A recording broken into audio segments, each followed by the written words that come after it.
Welcome to the Everyone Has a Story podcast. Have you ever had that feeling, and I know we have from time to time, especially with the holidays coming up, where you just want to just explode? There's something inside you that is making you just boil inside. And if it's not you, you're a liar, number one. But number two, if it's not you, you've probably witnessed it or seen where some other coworker or family member has just been berated, and you're thinking, what the hell just happened there? Well, I remember one time back probably 20, 25 years ago, I'm living in Chicago, managing a tennis club, playing tennis. We had a Friday night social. We get done and we're hungry. And so right down the street is our favorite little place. It's called the Subway. And so, they're open pretty much all the time. So it's like 9:30, 10 o'clock at night. We walk in, we're feeling good because we just got done playing really good competitive tennis.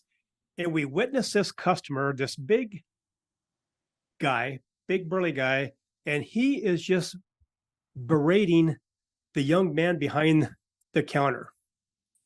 And the best that we could understand, he was berating because he didn't put enough mustard on his damn sandwich. And he would not let it go. And this poor young man, he never stopped smiling. He always was saying, let me do more, let me redo it. I mean, the guy was being overly gracious with his positive spirit, but this guy just would not let it stop that the guy ruined his sandwich because he did not put enough mustard on his sandwich. And so the guy finally had enough, grabbed his sandwich, stormed out of there. And we walked up and I asked the young man, I go, do you need a couple of minutes? Because really, I don't need my sandwich that fast. If you need to just go in the back room and just let her rip, go ahead. And he said, no, I'm fine. I'm thinking, I'm not, I want to go punch the guy for you.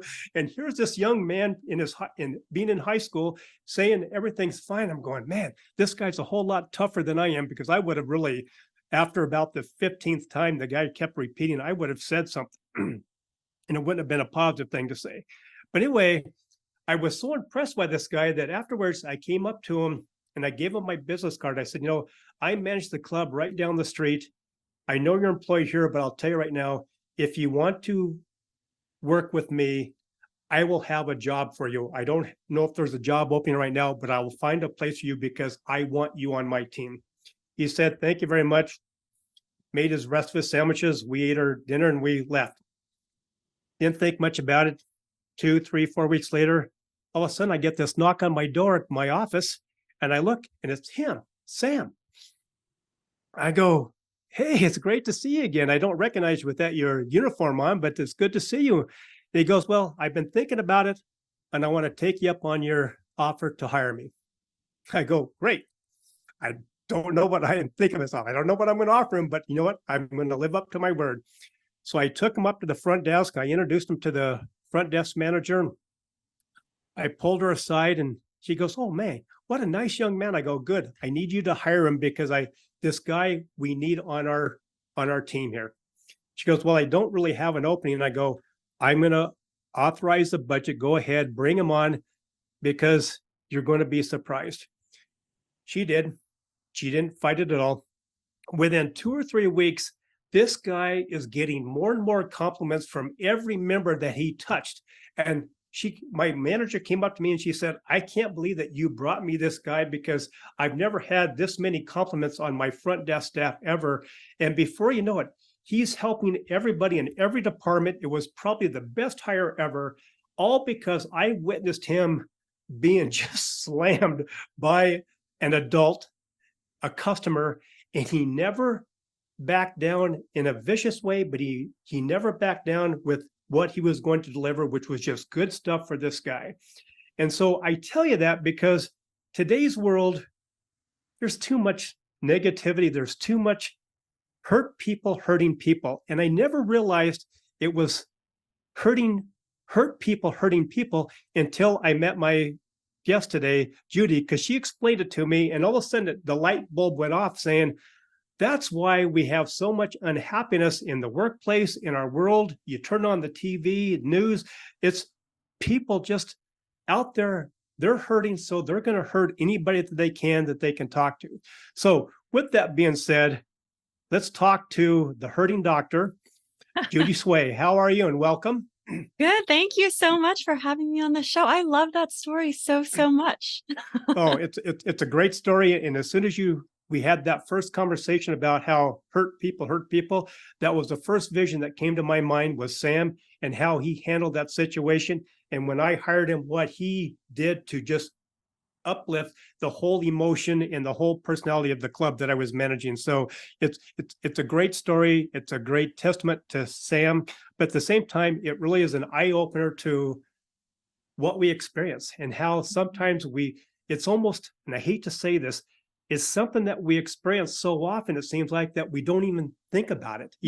Well, they're just another unhappy person, type thing. And there's reasons for that. And we need to talk about those reasons because, quite honestly, the workplace environment needs someone like you to explain to them why there's so much crap going on and how we can fix that. So let's get to the podcast. And Judy, thank you again for being here.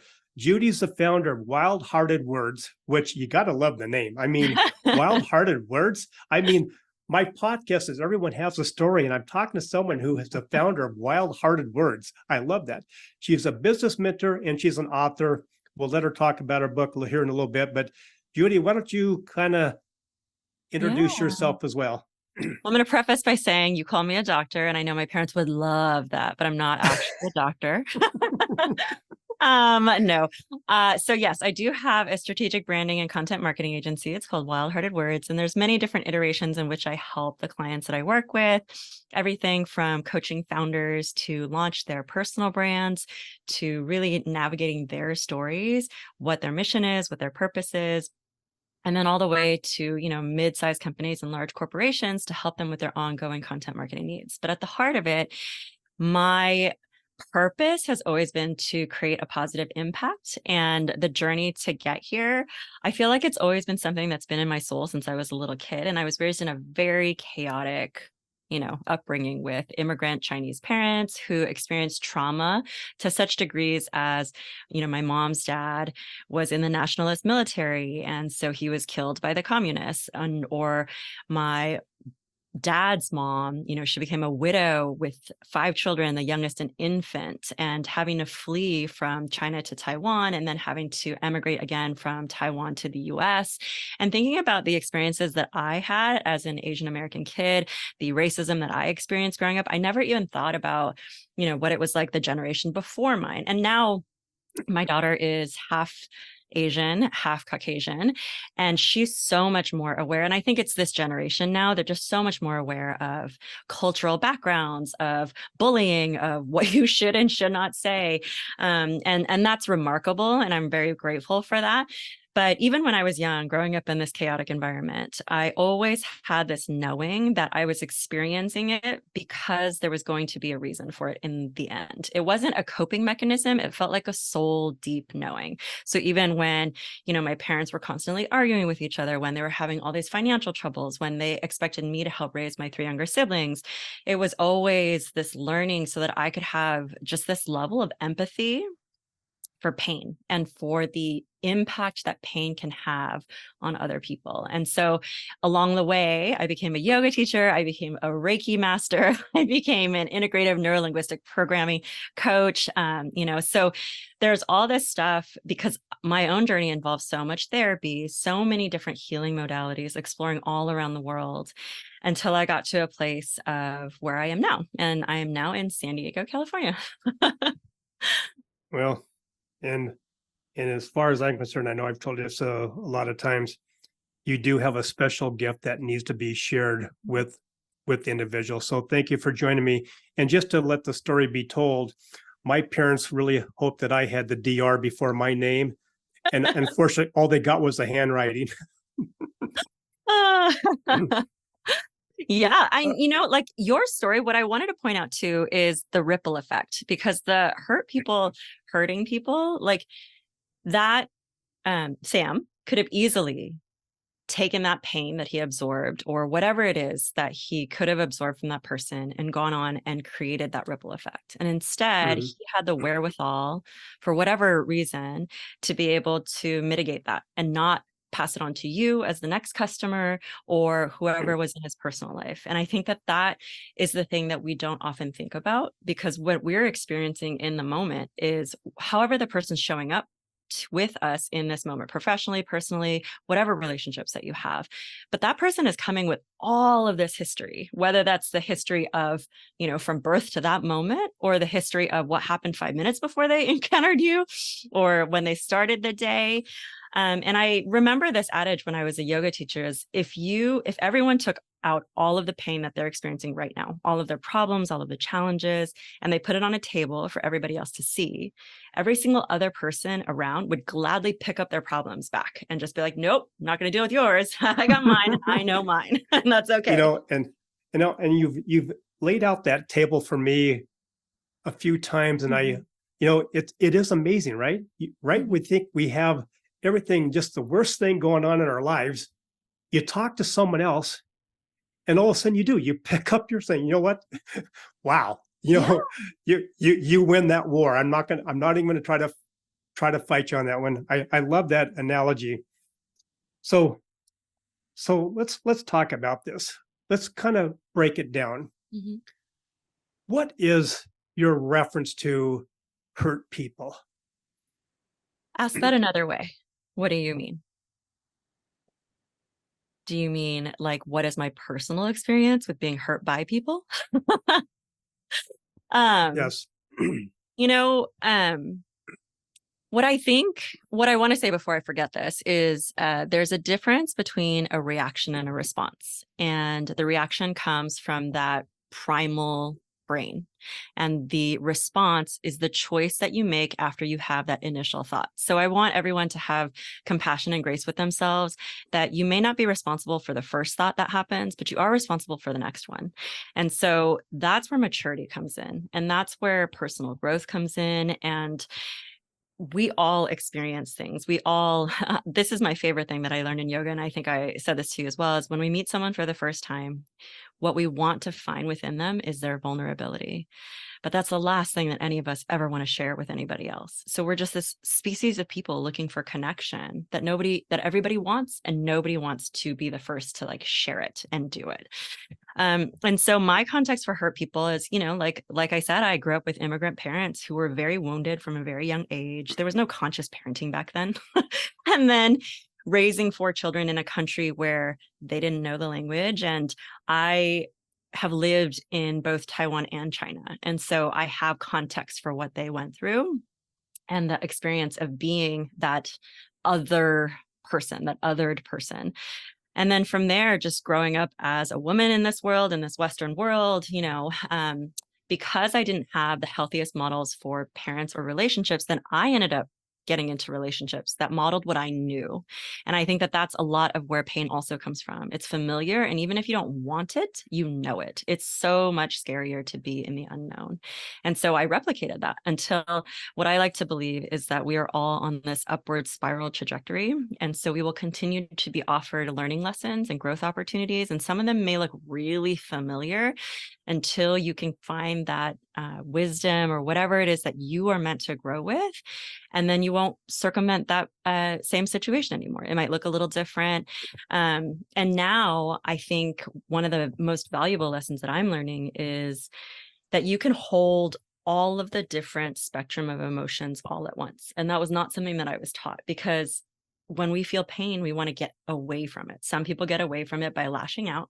Some people get away from it by self-soothing. And sometimes the self-soothing can be cathartic, or it can be detrimental. It could be toxic, like addiction or other habits that don't serve us. They may feel good in the moment, and then later on, you're going to pay the price for that. Or, however that looks. And so it's difficult to be in discomfort. And what I'm realizing now is I can hold the discomfort, and then I can also still enjoy the goodness, both at the same time. And that is this kind of awakening that I'm experiencing right now that is so interesting to me. I got divorced from my daughter's dad, and It just occurred to me today. I was speaking with an attorney yesterday, and they're like, well, in highly contentious situations, I'm like, I just had never defined it as highly contentious until I was like, I think I've been, wanting to be on this conscious path that I can not be impacted by this person's behavior or whatever it is that they do. And it is contentious. And so I need to hold those difficult experiences with all of the blessings that I have in my life, all of the Yep. wonderful things that I have. And it's a hard thing to do, but that's where I think maturity and growth comes in. And you said also that stage two should be the choice we make and how we react, right? Mhm. And why why is it that we want to choose, well, if I'm in pain, I want to inflict as much pain with you because you got that smile in your face. I don't feel like smiling. So you know what? I'm going to rip that smile off your face, right?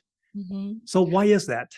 Yeah. And I don't know if it's so much the envy or jealousy of someone else being happy. I think it's that what we really want, if you dig past all of the layers, is you want someone to help you hold that hurt. And we don't know how to ask for that help and that support. And if we don't know how to ask for it, then we can't get that need met. And ultimately, I think what we really want is we just want someone to sit there with us in that hurt and help us carry it. And, it'd be a much healthier way of asking for help if we said that rather than lashing out. But Hmm. again, I don't think a lot of us are taught. One of the things that I do as a writer that I've been told over and over again when I've published editorial articles, when I've shared, snippets of my writing on different, social media channels is you were able to put into words the things that I was feeling that I didn't know how to express. And there's so much liberation and freedom in that. And not just knowing that someone else has gone through what you've gone through, but oh my God, they're expressing in a way that I can finally explain it to myself, or I can explain it to somebody else who's close to me. And I don't think that a lot of us are taught how to do that, to be given the words or the resources to learn how to express with those words. And I think if we were, like your whole entire podcast about storytelling, we would be better for it. Because Yeah, storytelling invokes compassion and empathy. And, those are powerful, powerful emotions. they are. And same with this person who just needs to hurt someone. Do they even know they're doing it at the time? That's a really good question. Someone said to me one time that a bully is just someone who is continually asking for help until they're met with the help that they need. And their ways of asking for help are not very refined. They're very primitive or, however it is. Um, there's that saying that people say that when you know better, you do better. I've never loved that saying because I'm like, I don't think that's actually true. I think a lot of people know better, but you don't always do better because it's the harder thing to do. It's harder to pause. It's harder to choose your words carefully. It's harder to not want to be right above anything else, to be justified. I think you can know better. And maybe, someone who's inflicting pain knows in that moment they're doing it. But again, it's almost easier to just brush it off as opposed to taking responsibility for it, or even understanding that when you do express and ask for help, you may not always get the help that you need in that moment, or you may not, or the person that you're asking for it from might not be the right person. And that's hard. If you're already in a hurting place and you're in an environment where the help that you need can't be given to you, it's a really difficult place to be. So why do you think it matters probably more today than in the past? Why people should be aware of this?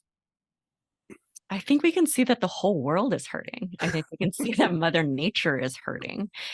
I think that, in yoga, when I learned it, there was this circle essentially of time, everlasting time. And so there was a moment in history where we were at the pinnacle. And then when I was became a yoga teacher, maybe like 15 years ago or so, I can't even remember.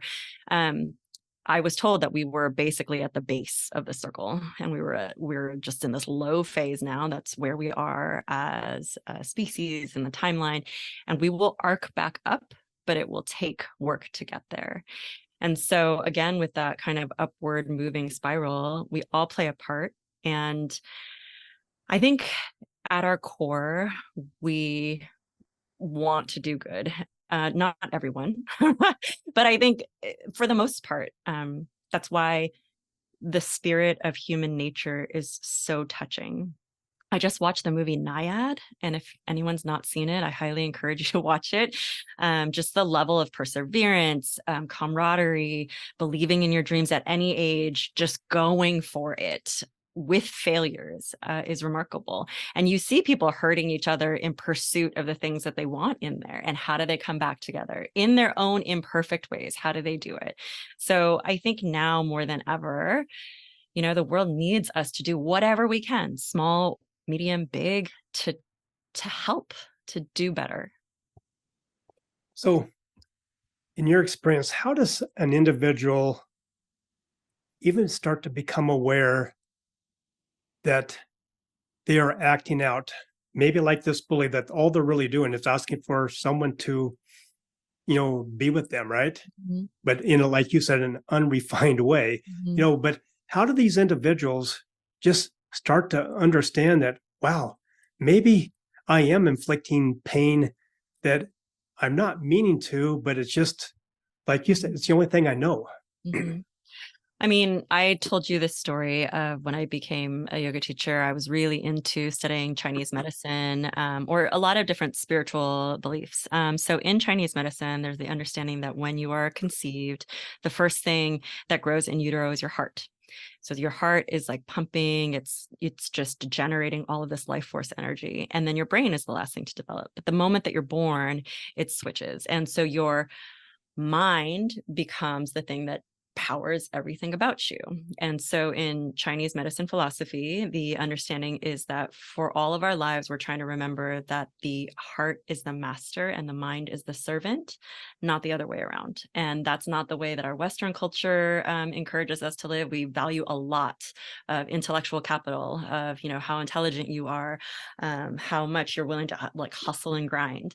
And so the other thing about Chinese medicine is there's a belief that we're all born with a destiny, but we are also all born with free will. So you are not forced to live out your destiny. You will always have a choice. You can always, look away or choose to do whatever it is that you want. However, the universe will make it known what your destiny is. And first, it will start, knocking as like internal symptomology, and then it will start knocking as external life forces, or sometimes it's, like the reverse. So you will get indicators to know that you are not aligned to the thing that is right and just and good for you. And if you choose to continue to ignore it, then that noise continues to amplify. So a lot of, these mindfulness practices, anything that moves your body, you start to become more aware of how it feels to be in your physical space, how it feels to be in your mental space. And the more that you can find that understanding, the more you start to pick away at the things that are indicators of there's something off here. This is not who I am. This is not what I want to be doing.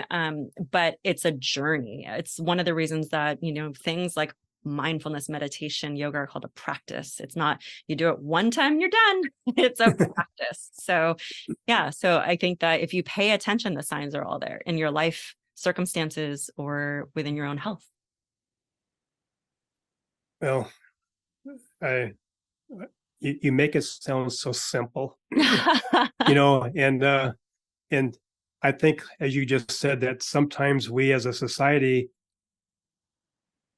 have overthought this so much now. We've now made it such a just almost a disgrace, because Mhm. really, if you think about it, it can't get any more simpler than that.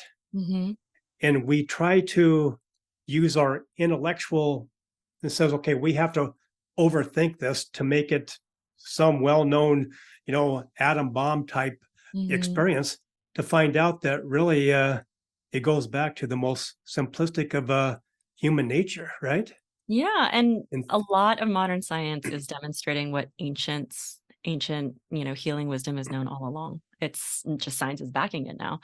And so much of ancient healing wisdom is like just coming back to yourself. I think that That sense of home that exists, there's a term, when you say remembering, someone once told me that it's re-member. So it's like rejoining yourself in yourself. And so remembering who you are, remembering what's at your core, remembering, even if I was not raised with touchy-feely parents who like held me when I, fell down or when I was hurting or anything like that.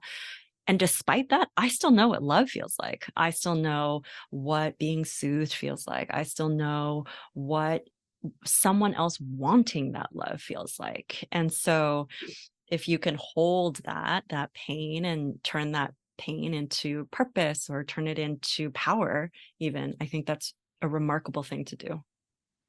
So let's take that remarkable thing to do and go into the workplace, because Mhm. that's where my sphere is. Mhm. And it's miserable. I mean, even some of those companies, even before the pandemic and we started going more virtual and stuff like that, they seem to even have dropped a notch or two of Mhm. really getting along, treating each other with respect, family respect kind of thing.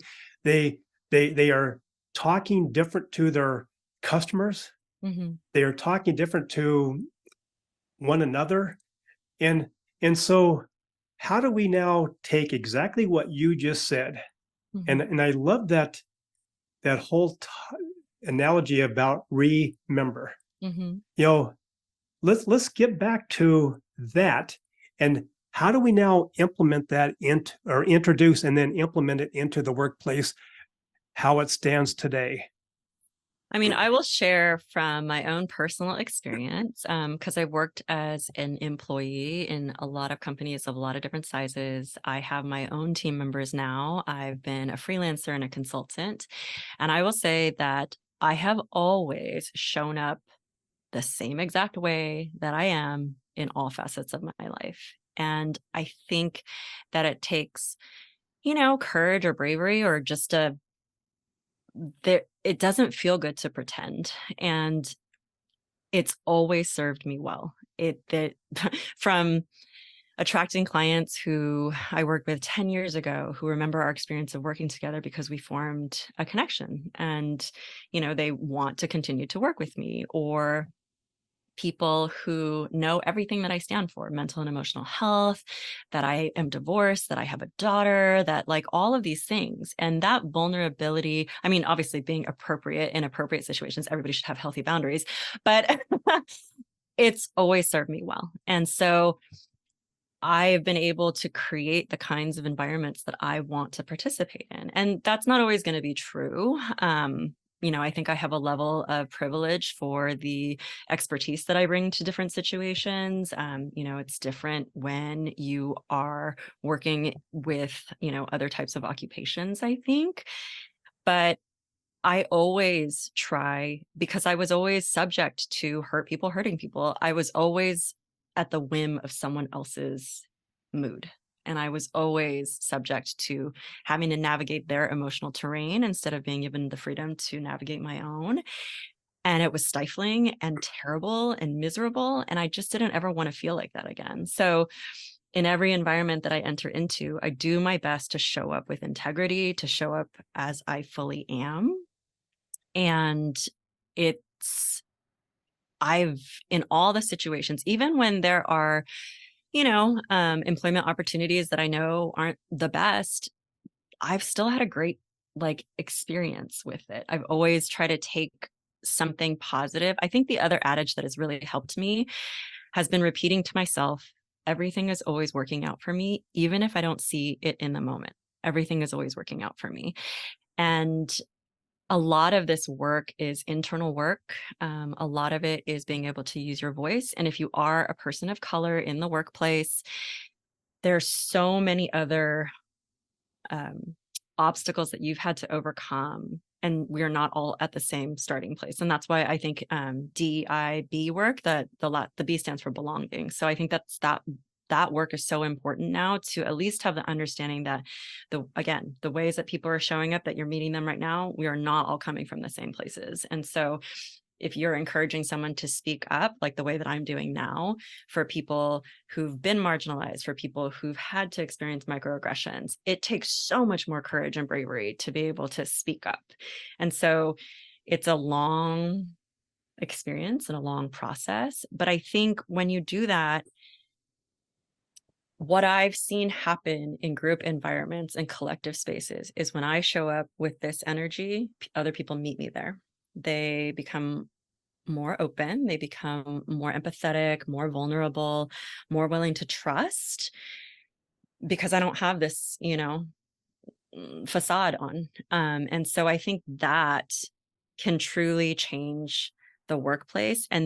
And because of this, I will share, at the last full-time opportunity that I had, I went on a business trip with the VP of the company. And so I'm like, several ranks below this person. But anytime that I encountered him, I knew, had we not met in this space, we would have totally been friends. We were the same age, we had a lot of the same, passions for health and things like that. So we went on this business trip. It just so happened that he had missed, or his flights got rescheduled 2 or 3 times. Our flight got rescheduled. We almost missed it. By the time we got to Baltimore, we were exhausted and we had to get up 2 hours later. But along the way, we were very human with each other. We had a lot of laughs, all that kind of stuff. So then after that, it enabled me to approach him with things that I wanted out of the career, things that I had been trying to advocate for with the different people who were above me. And I didn't feel like it was getting anywhere. And he's like, I'm so glad to hear you say this. I really want this for you. And in the end, it didn't work out. He actually ended up leaving. I ended up leaving. But because we formed that connection, he then hired my company for, a next opportunity. And so I think that it's just an example of when you form that human connection, you never know where it's going to go. And so, that's a long-winded answer to your question. No, it's not. But you know what? No, but it was perfect, because we all have had those moments, and we've seen people who they hear you need to be more courageous. You need to stand up for yourself. Mm-hmm. But they come across not well thought out, well planned, and it almost comes almost defensive. Mm-hmm. So now all of a sudden, because you said something that was so important, you show up with no barriers, no boundaries, no facades. You are you, and people gravitate to you. Mm-hmm. But if I am going to show up courageous, because the only courageous I know is that I'm going to bark, and be out, all of a sudden, that's what people are gravitating now to me, right? Mm-hmm. And so just think about it. As you were telling your story, I was doing the math. If, let's say, a workplace has 10 employees, and we all show up 5% more aware that we are going to not have any facade, any, issues that we're going to bring to the workplace. All of a sudden now collectively, that workplace just became 50% better, right? Mm-hmm. Mm-hmm. And can you imagine what it would feel like waking up, getting ready to go to work, and almost having a skip to your step, because you know what? It's going to be 50% better than it was yesterday, because we've all agreed that we're only going to bring 5%. Yeah. And you know darn well that 5% is going to start growing interest. And before you know it, that 5% becomes 6 or 7. And before you know it, you are now a workplace that you want to go to. Mm-hmm. It might not be, like you said, you had an ideal workplace, but it wasn't meant to be for you. Mm-hmm. Just like your boss, it wasn't meant for him long term. But during the time there, you grew. Mm-hmm. And you grew in a favorable way. And that's what people don't understand, that all it takes is those baby steps to, number one, the courage to show up by to be yourself, and not come in with any facade, but be yourself, but be human. Don't be, a human jerk, but be human. And the workplace can magically start to feel better. It's almost like it's a damn Hallmark movie or Christmas commercial that let's let the miracles begin, right? But it's really one thing after another, and it just takes little minute steps, and we're all now feeling better about being together, right? And I think that minute step that you were talking about, I don't know if people value the power of the breath enough, just to take a deep inhale and a deep exhale, because that causes a pause. It causes you to move away from fight or flight and to move more towards your parasympathetic nervous system, the rest or digest. It allows you to understand in this moment, right here, right now, I am safe. And a lot of times when we lash out, it's because we don't feel safe. And so when I was in therapy, you know, I had an eating disorder. I'd struggled with so much just trauma and chaos. And I was sitting in my therapist's office, and one day she looked at me and she just said, "You realize that you sitting here, right now, means that you're safe, right?" And so it was such a big aha moment for me to realize that I had just been carrying so many stories with me, moment by moment by moment, that no longer applied. But in my physical experience, it felt like it was still real. And for her to tell me, nope, you're sitting right here with me, and here we are safe, it was a big shift. And that is what I have always tried to teach when, you know, I tell people about mindfulness, which meditation, you know, I think we all have a lot of understandings that it's supposed to be sitting cross-legged and all of these things and making sure your mind is quiet. Mindfulness is becoming fully present in this present moment, and it's doing it without judgment. And so it's simply observing whatever it is that you're doing. You could be out walking step by step. You could be driving, just becoming fully aware. And the thing that gets you there the fastest is to take a big inhale and a big exhale. And if you can focus completely on that breath that you're taking in and out, you automatically drop into the present moment. And in this present moment, if you're sitting here listening to this, if you're, you know, you are safe. And so you check in with yourself, like, is there actually an attack happening right now? Is there actually some antagonistic thing that's happening right now? Or have I just been so accustomed to that I think that that's reality? And so that's why I always tell people, like, take a breath. That's all. And anytime. And the other thing is that happens is when you take a breath and then you let, even like for it to be slightly audible to the person next to you, there are so many times that I've just taken a deep breath, and as I'm doing it, someone else starts to breathe more deeply and they start to calm down. And so give yourself that gift that happened wherever you are, anywhere that you are. You could just take one deep breath. You know, I have to say that, you know, I'm a business guy. I just love business and I love entrepreneurship. And right now, all I can think about is how I can get you in a bottle and start mass producing and selling what you just said. This has been just the most enjoyable podcast. Thank you. I appreciate it. And I know everybody out there that needs to hear this is going to appreciate it too. So I can't thank you enough for being my guest today. And because, like anybody, I want a little bit more. Leave me with one more little bit of inspiration that we can take away and just walk away and start thinking about on a daily basis. I say very often that life may not always be pretty, but it is indeed beautiful, and you can make your story beautiful today. So, you know, whatever it is that you're going through, try on the everything is working out for me, even if I don't know it in the moment. I believe in personal growth, personal work, and just to have that level of compassion and empathy for yourself. I think we've learned a lot about those words, that vulnerability, but it's hard work. And I'm going to say that it's hard work. And so, but you have the capacity to do it. And so, yeah, make your story beautiful. Well, we just found the label to that bottle that we're going to start mass producing. So I can't thank you enough. I know people are going to want to reach out to you after they hear this. How can they get in touch with you?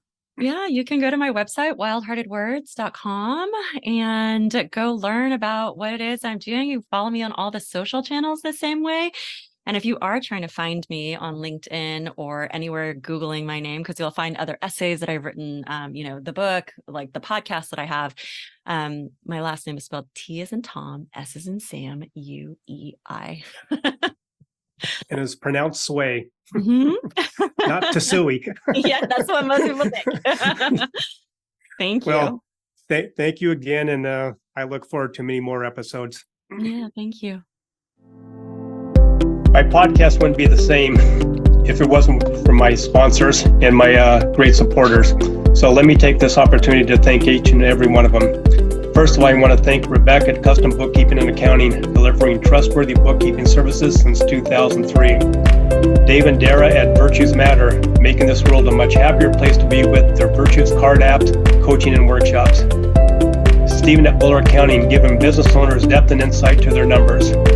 Eric and his team at Ivy Cat Web Design, the real superheroes of web development and design.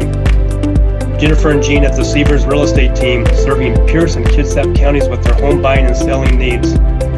Maury at the Maury Method, the world's only brainwave entrainment engineer, helping everyone have more clarity, less stress, and overall better brain health.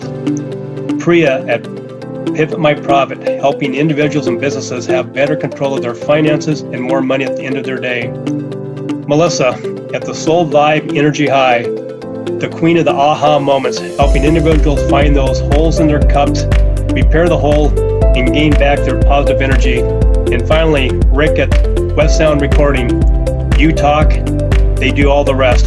Thank you, Rick, for all your efforts with the production and editing of my podcast.